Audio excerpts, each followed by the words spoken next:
We're not going to let you rest during the lunch. In fact, we're going to have a conversation up here, and we're also going to ask you all to have a conversation at the table about a particular thing. So let me just start by saying I know that you can't miss that this summit is all about building and sustaining the momentum necessary for Opportunity to succeed in its vision and mission. And there are so many ingredients that go into creating momentum. You all should sit down. But none is more important than true inspiration. And inspiration comes from many, many places. At the core, I think momentum is about motivating people to do more than they thought they could do, to do better, to reach higher, to achieve a greater result. Very soon I'm going to sit down over there and interview 3 individuals who I know well. They are integrated into the very heart of Opportunity International and our success. Megan, Andrew, and Barbara, as you will learn, are themselves great inspirations. But we're also going to probe a bit to see what inspired them, first to get involved, and then to become actually impact players with us, alongside us. Because it's that sort of secret sauce that not only inspires others, but in the process creates a movement forward for all of us, for each one of us on the staff, for each one of us as we share the support of Opportunity International, and for each one of our clients. It's important to hear their stories, but we also want to hear from you. So we're going to try something a little different. I think we've tried a few things different this day, but we're going to try one more. And so we'll ask you at your table conversations to take a few minutes, talk about what inspires you, and then take up your phone and just text something brief. Text it to 95577 regarding what has inspired you to work with Opportunity and what you think is the best way for us to create momentum and expand our footprint. So again, the text is 95577. There's a young woman, Lauren, who's going to sit at a laptop. She's going to receive these texts, and we're going to put them up on our website. We're going to put them out there in social media through Twitter. And we're hoping that your ideas and words will inspire others to help us, join us, and create momentum with Opportunity International. So now I'm going to join our panelists. Hopefully my mic will move with me.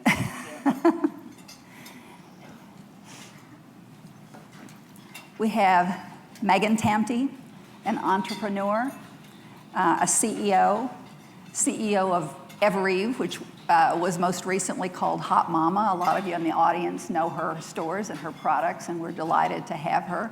Megan is a cause partner, and she'll talk a bit about that. We have Andrew Swinand, a different kind of partner. He works with us. He's the founder of a company here in Chicago, Frequency 540, and other companies as well. And he's really helping us simplify our story, which I think is important. And Barbara Lupient. Everyone in this room, I think, probably knows you, Barbara. That's because I'm older than everybody No, else up here. I beat you. But Barbara's the former CEO of Lupient Automotive Group. She's a governor. She's a major donor. She's a board member on multiple boards, actually. So let's welcome Megan, Andrew, and Barbara.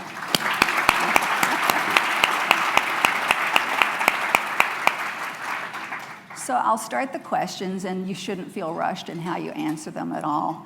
Megan, if you don't mind, I'm going to start with you. And just, we've worked together a bit, and I know that your inspiration for helping others and connecting with others was a while back and even before Opportunity. And I would just, if you don't mind, talk to us about that early inspiration. And then, obviously link it to how you moved forward and found us. Absolutely. Well, I discovered Opportunity International through my church in Edina, Minnesota, Christ Presbyterian. And 10 years ago, I had this crazy dream that seemed really improbable because I was a third grade teacher turned stay-at-home mom. And I had this dream that I wanted to start a national retail brand that catered to moms like me, moms who were busy taking care of their families, who didn't really have time for fashion. So I got a small business loan, and I enlisted friends and family to help me start this company. And for 7 years, I poured my heart and soul into building this brand from scratch without any experience. And I got to see firsthand what this business that I had built, how it had impacted me as a mom, how it impacted our family, how it impacted our community. I grew from 1 employee to 750 women. Fantastic. We have 4 men who work at Hot Mama Every, which is very, There's a theme going on here. And I really, really got to see firsthand in my own life how a small business loan and an investment from friends really empowered me as a woman. And so after 7 years of really pouring my heart and soul into building this brand, I kind of started to emerge and I had time to think about other things other than growing this company. And that was the time I started thinking about how can I use what I've been given, and how can I make an impact beyond serving great contemporary clothing to moms who live in the suburbs, right? Yeah. So I did kind of a soul searching. I did a lot of prayer, just really tried to figure out a way I could connect to an organization that would help me take what I felt so passionate about and give it back to the community. And that's when I went on a first trip with our church to Zambia, and I brought my 16-year-old daughter to Zambia. And I got to spend a day with a woman who was my age at the time, and she had a daughter my daughter's age. And we spent a whole day with this woman. Our church just dropped us off at her house in the middle of Zambia. And it turns out that she was a fashion entrepreneur just like I was. And we ended up spending about 6 hours talking about clothing and fashion and selling clothes and how much women love clothing. And I was just completely, at that moment, I knew that I was called to lead this company. I was called to be a leader. I was called to be in retail.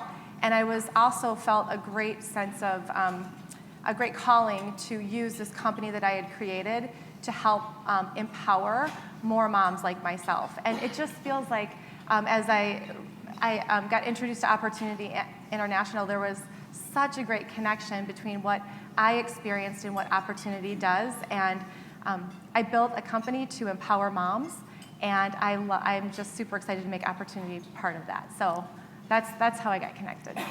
When we first talked about this, I remember you had a question in your mind whether fashion actually, would be the place where you wanted to, Yeah. through which you wanted to inspire. Yeah. And I thought it was wonderful that you related to women everywhere. I mean, there's Yeah. not a woman anywhere in the world Right. who doesn't feel empowered if you have something you feel comfortable in. And that's what I saw. And I think the huge part of, I struggled a little bit at about year 7 of growing this company. I really struggled a little bit with running a retail company that was selling clothes. And I asked myself, is this meaningful? Is this purposeful? Can this make a difference? And yes, that's when I kind of discovered when I went to Africa, I saw how clothing and fashion gives women dignity. It makes them feel strong. And that's when I knew and felt less guilty about selling clothes to women. So I'm excited to use that passion and do that in a bigger way, empower women through clothing in a bigger way with Opportunity. So I'm going to circle back to you and talk a little more about that. But so Barbara, you've seen so much and you've been so involved on different boards around the world. You've been with us a long time, and I just truly respect that you're a businesswoman and you've given time and talent and treasure to Opportunity. So just would you please, for those who don't know you, they're probably 2 or 3 in the room. Would you talk about your original inspiration and your involvement? Well, I have such great respect for people like Megan who are doing this at a younger point in their lives. And I love the fact that there are so many 20-something, 30-something, and 40-somethings here, because up until the time I was probably in my mid-50s, when I thought, love your neighbor as yourself, Beth, I was thinking of my neighbor in terms of probably a 100-mile perimeter. And so all of our philanthropy was probably within 100 miles of our home. And then as I started to think about what this next chapter was going to look like for me, I knew that when I retired or moved out of the day-to-day operations of our businesses, that I needed a purposeful life. Looking for a purposeful life, I started talking to friends and family, and in the course of about 3 months, at least a dozen people said to me, "Why aren't you looking at Opportunity International?" Now, I'm slow, but I'm not so slow that at that point I didn't say, "Okay, God, I'll pay attention." And so I looked at Opportunity International, and what I saw was this amazing business model that pulled at your heartstrings.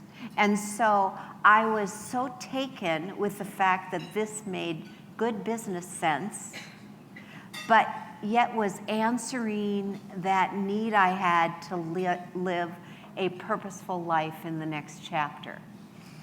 And I won the birth lottery. If we're sitting in this room, we probably all won the birth lottery. And for whatever reason, God allowed me to be born in the United States of America to a wonderful Christian family. God allowed me to have an amazing education surrounded by a loving family. And then I was allowed to go into a bank and get a loan whenever I wanted. And I was allowed to build a business that employs 800 people. And I was allowed to provide livelihoods for my employees, for our family, for our employees, and for their families. And it was all because I won the birth lottery. Now, the first time I went on an insight trip, it was to Ghana.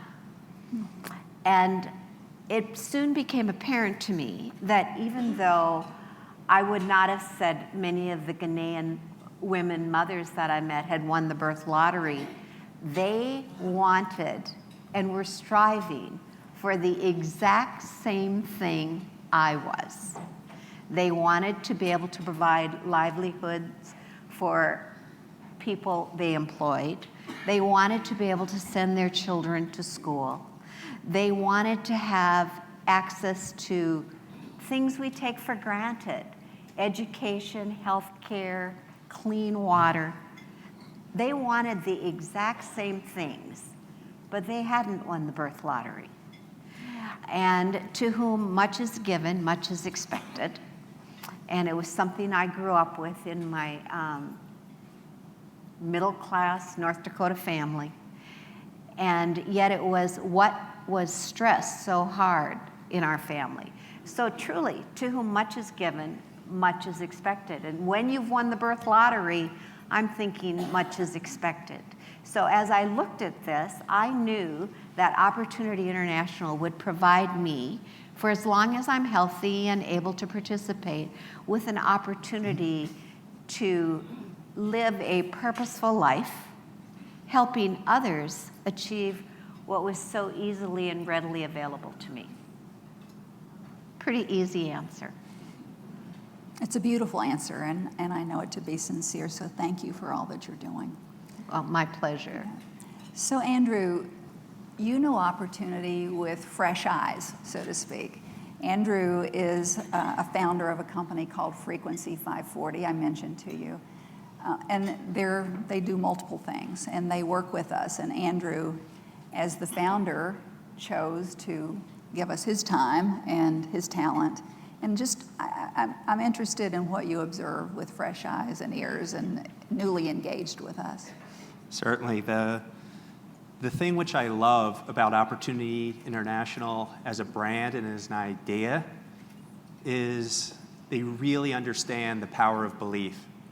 And belief in that people want to do well, people want to do good, but not everybody has the opportunity, the access to opportunity to create that change, to create that difference.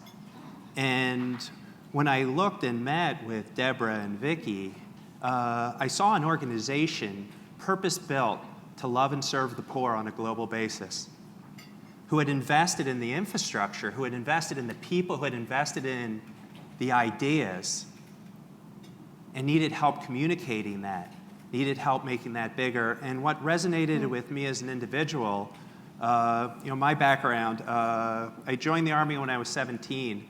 I had good grades and no money. I'd come from a place called Camden, New Jersey. We worked with the Ounce, and Camden was the case study on where not to be from for education. Kind of slunked in my chair as that came up. But in joining the Army allowed me to go to school. They paid for me to go to school. I was able to go to Wharton. I was able to get a job and work my way up to a point where I was president of a company called Starcom MediaVest Group. We were 9,000 people. We were placing $43 billion, one of every 5 ads in the U.S. in advertising and marketing.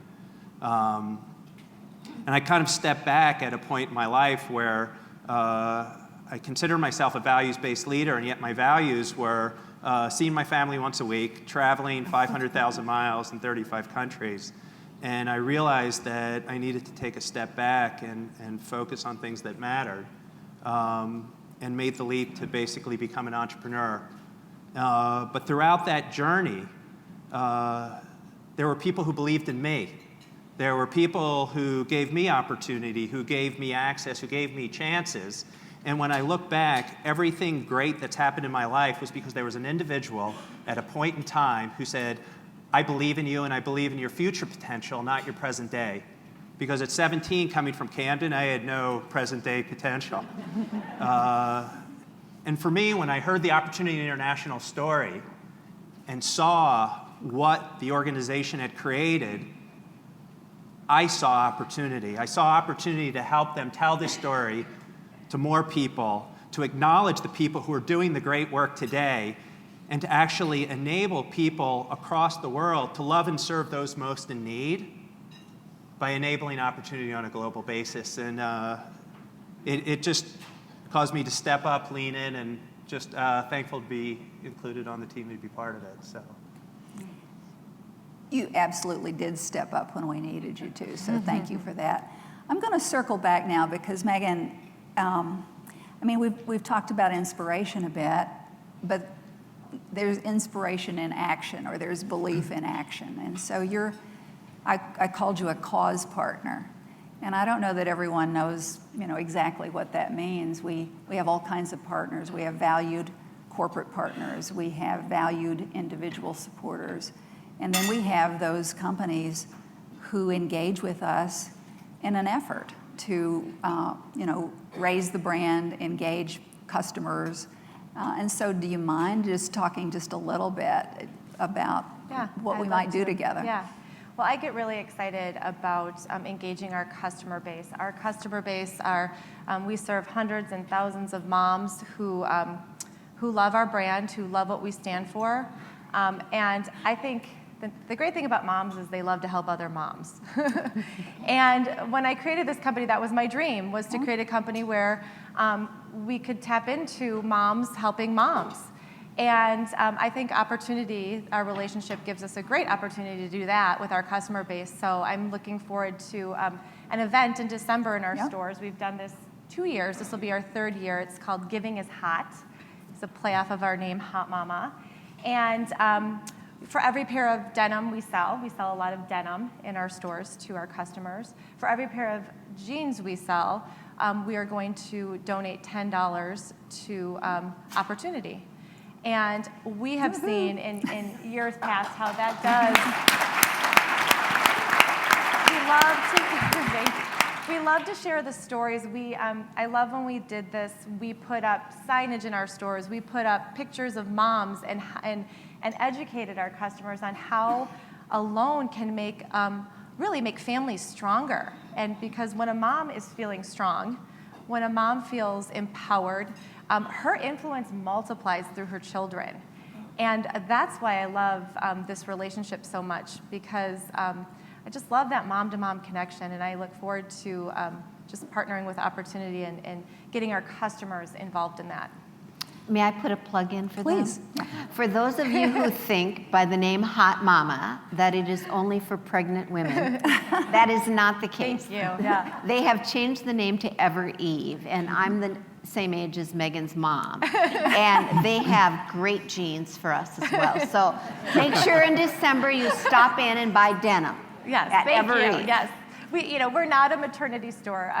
With the name Hot Mama, people sometimes can think we are maternity. We never have been. We are not a maternity store. So we just did rebrand to Ever Eve just 2 months ago. So it's still new. We go between Hot Mama and Ever Eve. We're still not fully there, but thank you for that. We're going to send a special note for the governors who are in the cities where there are stores. You'll get the chance to go in, and you can also buy online, I think. So, Yep. you know, Vicki is going to the White House on Monday to talk about Giving Tuesday, and we're featuring your brand as the Main Street entrepreneur. So thank you so much. Good. Thank you. So Barbara, I know you're pretty modest. You served on some boards. Would you just talk about your belief in action, your service in whatever way you want, but I know you have participated on more than one board. That's a hard question. Caught you by surprise, You did. sorry. That wasn't on the list. I think, all of us have gifts. And I think when I am most happy is when I'm able to use the gifts that God has given me in a logical and strategic way. And God has given me gifts of relationship gifts, and I think they are helpful on boards. God has given me strategic gifts, and I think they are helpful on boards. And God has given me some financial gifts, and I believe they are helpful on boards. And so when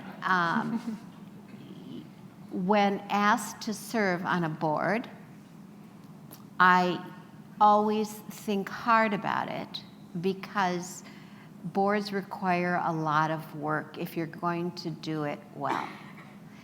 And in order to do it well, I have to be passionate about it.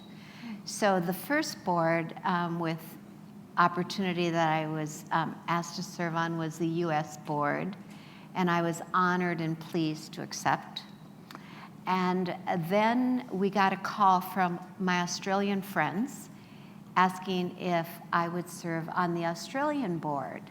Now, that has been such a gift for me, first of all, because they're amazing folks in Australia. But it's also been a gift because this came at a time when we were working on establishing a global organization.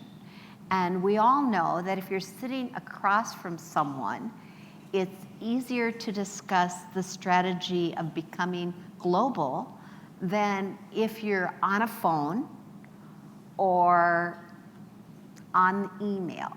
So I think that was really helpful because I was able to bring the Australian viewpoints back to the U.S. board, and I hope that I was able to share some of the global viewpoints when I was with my friends in Australia.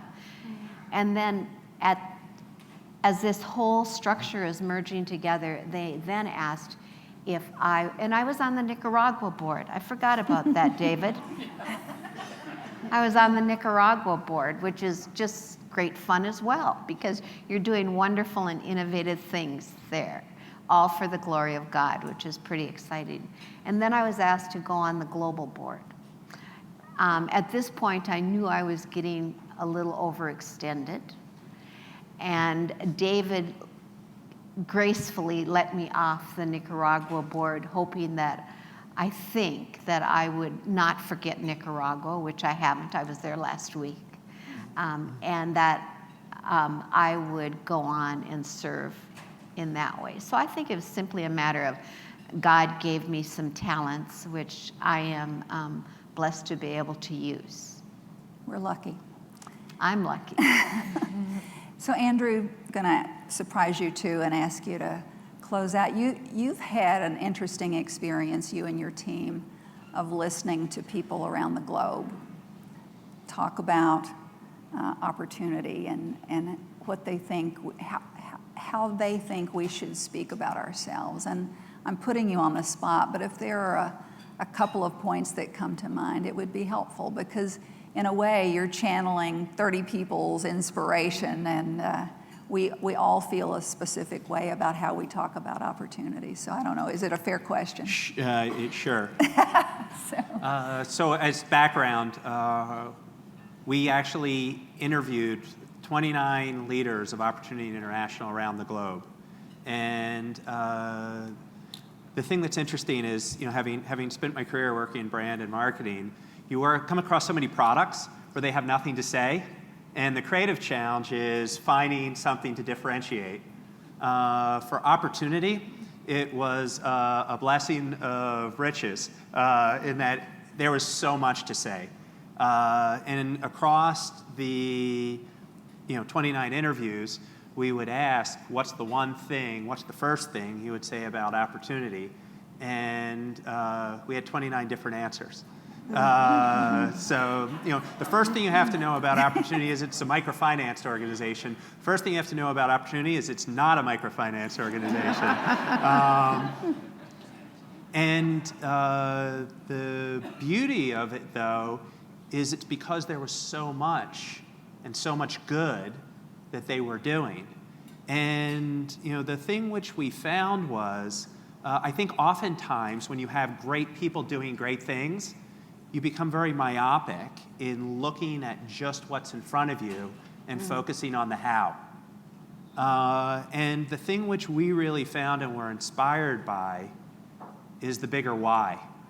The motivation to love and serve in Christ's calling, the motivation and the power of belief in the ability of individuals to create change in their life with opportunity, belief and trust in people, predominantly women, as stewards of these loans and investments, belief in protecting and persevering despite the economic condition that these people face.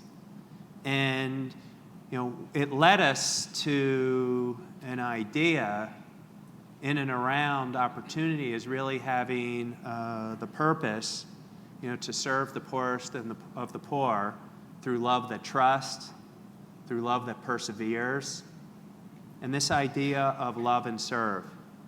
And what an incredible gift to be able to love and serve others on a global scale. And for me, for us, that is really at the core of what opportunity is. The power of belief to create change in the world and access to opportunity, the ability to love and serve those most in need. What greater gift could we give to the world? What greater gift could we give to ourselves than to be able to participate in something like that? So, it's why I'm here today, and I assume why most of you are here today. But across the 29 interviews, that was the through line, that was the thread. And in my opinion, really captures what we're all here to do and the blessing and opportunity that's ahead of us. So, thank you very much for sharing that. So I'm going to remind, we've talked about inspiration, we've talked about belief in action, and each of you at your tables are inspired in a certain way about Opportunity International.